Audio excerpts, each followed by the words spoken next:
کبھی کہیے تمہارے فلاں آدمی ایسے ہیں، کبھی کہیے سنت جماعت ایسے ہیں، یہ یوں کرتے ہیں وہ کرتے ہیں. اس طریقے سے مطلب یہ ہے تاکہ اہل سنت والجماعت میں آپس میں کبھی اپنے مولانا کے خلاف اور ہو جائے، اور کبھی اپنے بستیوں کے خلاف ہو جائے، اور کبھی اپنے پرستر کے خلاف ہو جائے، کبھی کسی کے خلاف ہو جائے. یہ پھوٹ ڈالنے کی ترکیبیں کیا کرتے ہیں. آپ سمجھ گئے نا؟ تو جماعت میں پھوٹ ڈالنے کی باتیں کیا کرتے ہیں. تو جتنا زیادہ مضبوط رہو گے اور جتنے زیادہ ایک رہو گے، اللہ رب العالمین جل جلالہ عما والہ اتنی ہی تمہاری مدد فرمائے گا. 3 مہینے کے درمیان میں وعظوں کا جو خلاصہ ہوا ہے وہ یہی تھا. سری نام مسلم ایسوسی ایشن کو آپ دیکھتے ہیں کہ یہ ایسوسی ایشن یہاں ہے. الحمدللہ مسجد کتنی شاندار بن گئی. اب ایسوسی ایشن کا پروگرام ہے اسکول بنانے کا. اس کے بعد یہ زمین برابر کی خرید لی گئی ہے، یہ زمین برابر والی خرید لی گئی ہے. تھوڑی دنوں بعد یہ گیراج یہاں سے زمین خالی ہو جائے گی تو یہاں انشاءاللہ العزیز ہائی اسکول سیکنڈری اسکول بنے گا. اس کے بعد پیچھے کی زمین جو ہے یہ نہر دریا جو ہے وہ بھر جائے گا تو پیچھے اور بڑا پروگرام ہے، بلڈنگیں بنیں گی، اسکول بنیں گے، دینیات کا اسکول بنے گا. اور انشاءاللہ العزیز پروگرام بن رہا ہے کہ جلدی سے مستند عالم دین جو ہے ایک مستقل یہاں ایک عالم سری نام کے اندر رہنا چاہیے. اس کا بھی پروگرام بن رہا ہے جیسے کہ پورسٹر صاحب نے فرمایا ہے اور اس سے کہا ہے. مطلب عرض کرنے کا یہ ہے کہ سری نام مسلم ایسوسی ایشن، اس کے پریزیڈنٹ، فورسٹر، بستیور، جنرل سیکرٹری اور سب لوگ اور پوری جماعت اور پورے سری نام کے مسلمان مل کر آپس میں محبت سے تعاون سے کام کرتے رہیں تو یہ سب کام انشاءاللہ العزیز پورے ہوتے رہیں گے تاکہ مذہب اور جماعت جو ہے وہ مضبوط سے مضبوط تر ہوتی چلی جائے. اب میں آپ سے یہ بات دریافت کرنا چاہتا ہوں، کیا میں امید کروں کہ انشاءاللہ العزیز دشمنوں کی باتوں پر آپ کان نہیں دھریں گے اور بڑے اطمینان سے مضبوطی کے ساتھ میں اہل سنت والجماعت کی پوری مضبوطی سے پابندی فرمائیں گے اور 3 مہینے میں جو کچھ میں نے کہا ہے آپ اس پر عمل فرمائیں گے. گڑبڑ ہے بھائی معاملہ، کچھ کی آواز آئی ہے اور کچھ کی نہیں ہے. سب اہل سنت والجماعت کو ایک مضبوط ہونا چاہیے ایک پلیٹ فارم پر جی، اور آپس میں جو دیکھنا چاہیے کہ کون لوگ آپس میں ہم کو لڑانے کی کوشش کر رہے ہیں جی، تو سمجھ لینا چاہیے کہ یہ مرزائیوں کا فتنہ ہے، ہرجائیوں کا ہرجائیوں کی باتیں ہیں. ان کی باتوں پر کان نہیں دھرنا چاہیے. یہ اب جماعت میں پھوٹ ڈالنے کی کوشش کرنا چاہتے ہیں. اسی کے ساتھ ساتھ اس درمیان میں آپ سے درخواست کروں گا کہ دیکھو اہل سنت والجماعت کی بے شمار مسجدیں ہیں گاؤں میں، دیہات میں، اور یہاں خود ادھر اور ادھر تمام مختلف مقامات پر. خدا کے لیے ہم مسلمان ہیں، نماز ہم پر فرض ہے. اللہ رب العالمین آپ حضرات کو توفیق دے. بھئی ایک کوشش اور کرو کہ یہ مسجدیں جتنی ہیں آپ کی یہ سب کے سب آزاد رہیں نمازیوں سے. کبھی نماز پڑھو گے انشاءاللہ نماز پڑھنے کی کوشش کرنا انشاءاللہ. اپنی بہنوں کو، اپنی ماؤں کو، بیٹیوں کو کہو، گھر والوں سے کہو کہ سب پابندی سے اپنے اپنے گھروں میں نماز پڑھیں. جتنے مرد ہیں وہ سب مسجدوں کے اندر آئیں اور 5 وقتہ نمازوں کی پابندی کریں تاکہ مسجدیں آزاد رہیں. اور اپنی جماعت سے پابندی کیجیے تاکہ جماعت جو ہے اس میں برکت ہے.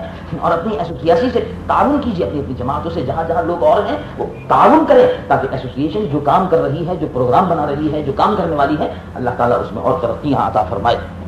یہ کہنے کے بعد میں اسی کے ساتھ ساتھ خصوصیت سے یہ بات آپ سے اور عرض کر دوں کہ میرا مقصد واعظ کہنے میں صرف یہ تھا اور ہے، کسی قسم کا دنیا کی لالچ الحمدللہ کوئی نہ تھا.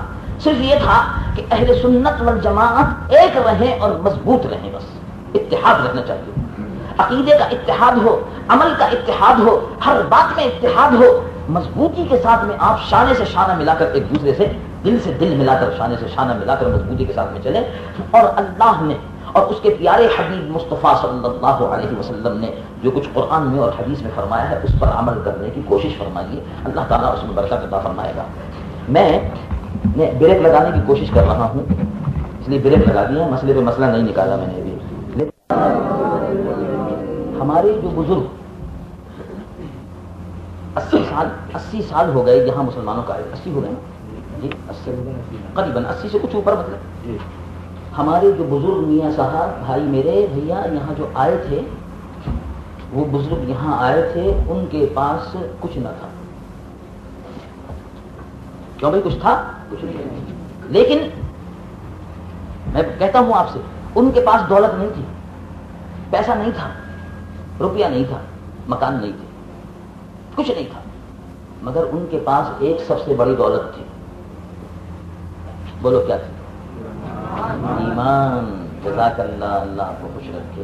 سمجھنے لگے اب ماشاءاللہ. یہ دولت، ایمان کی دولت ان بزرگوں کے پاس جو وہاں سے آئے تھے ایسی زبردست دولت تھی کہ مکان نہ تھا انہوں نے پرواہ نہ کی، پیسہ نہ تھا انہوں نے پرواہ نہ کی، لیکن اپنے دین کو یہاں آ کر نہیں بیچا. دین کی حفاظت کی.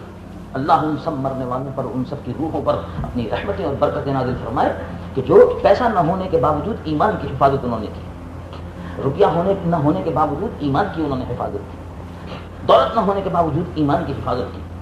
غریب تھے، غربا تھے جی، اور اس کے ساتھ ساتھ جو کچھ انہوں نے علم حاصل کیا تھا وہاں ہندوستان میں اس سے یہاں آ کر لوگوں کو فائدہ پہنچایا ہے اور اس پر مضبوطی سے قائم رہے اور ہر نیا فتنہ جو اس ملک میں آتا رہا اس کا مقابلہ کرتے رہے.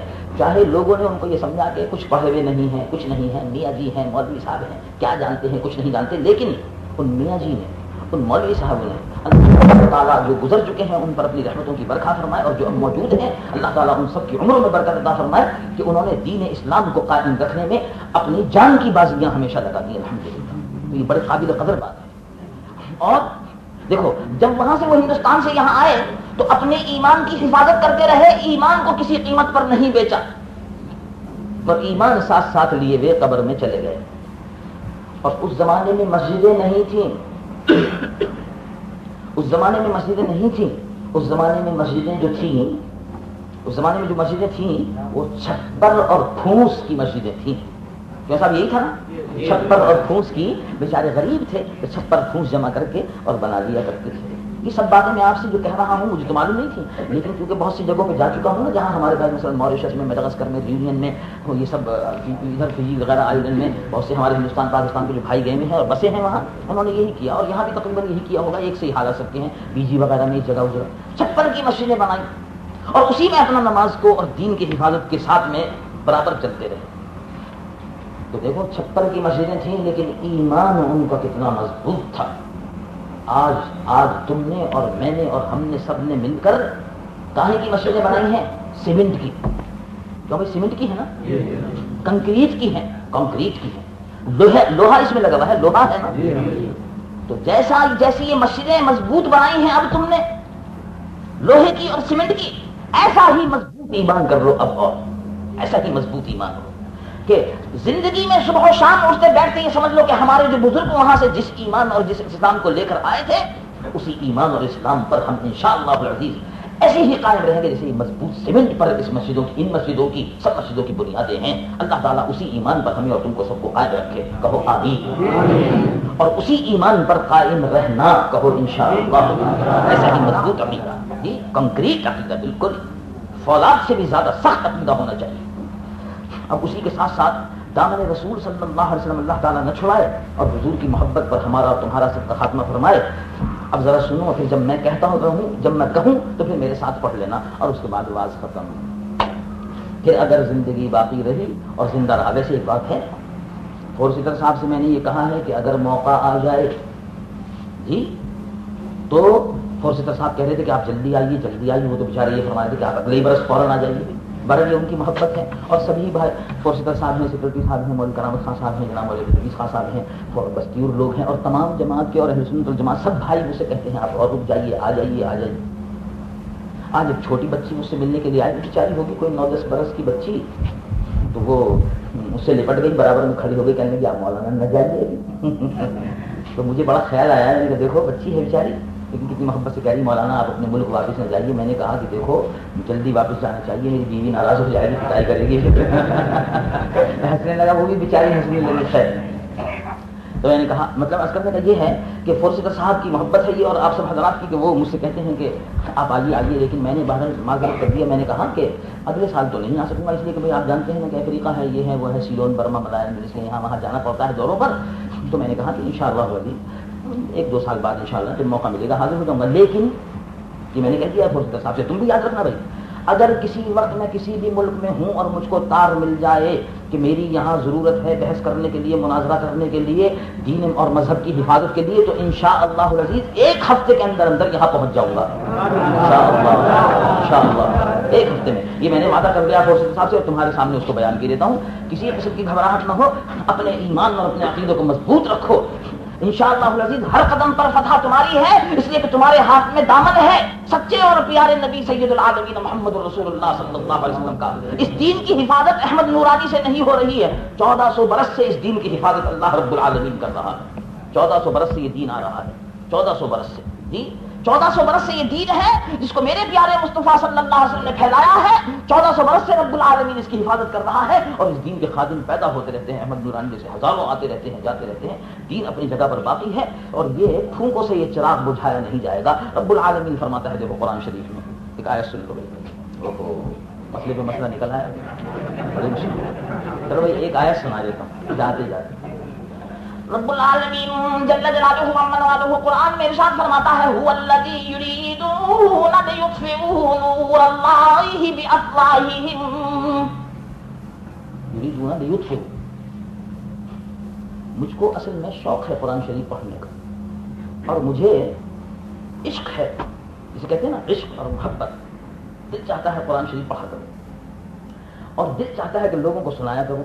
اب تو خیر آواز جو ہے ویسی نہیں رہی جو کسی زمانے میں پہلے تھی, اس لیے کہ اب 38 برس کی 38 ایئرس کی میری عمر ہو گئی ہے تو آواز تو گھٹتی جاتی ہے, عمر تو گھٹتی. لیکن الحمدللہ کسی زمانے میں جب پڑھا کرتا تھا جوانی کے زمانے میں جب میری عمر تھی 20 سال کی اور 18 اور 15 16 سال کی تو یہاں سے اور سڑک تک آواز پہنچ جاتی تھی اور چلتے ہوئے روک جایا کرتے تھے. تو یہ میری بات نہیں تھی, یہ قرآن شریف کی برکت تھی. تو دل چاہتا ہے کہ قرآن شریف پڑھوں اور سناؤں اور یہ چاہتا ہے کہ ہر مسلمان قرآن کو پڑھتا رہے اور سنتا رہے اور پڑھتا رہے, خود بھی پڑھے.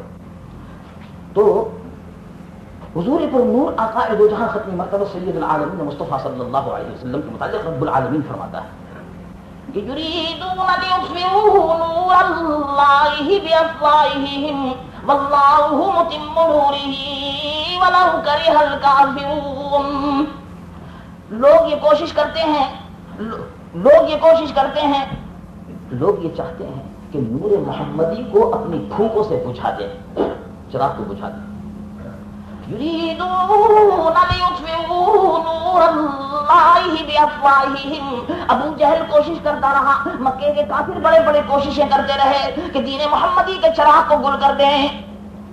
اور اس کے بعد روئے زمین پر 1400 سال میں بڑے سے بڑے کافر نے اور بڑے سے بڑے جھوٹے نبی نے, جھوٹے دعوے دار نبی نے, جی مرزا جو تھا, مرزا غلام اور یہ ہرجائی مرجائی جو تھے, اس سے پہلے بھی اور بہت سے ہوئے ہیں.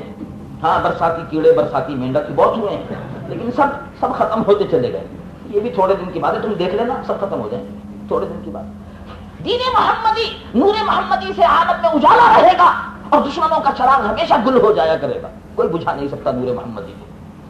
تو رب العالمین جل جلالہ والہ ارشاد فرماتا ہے یریدون لیطفئوا نور اللہ بافواہہم.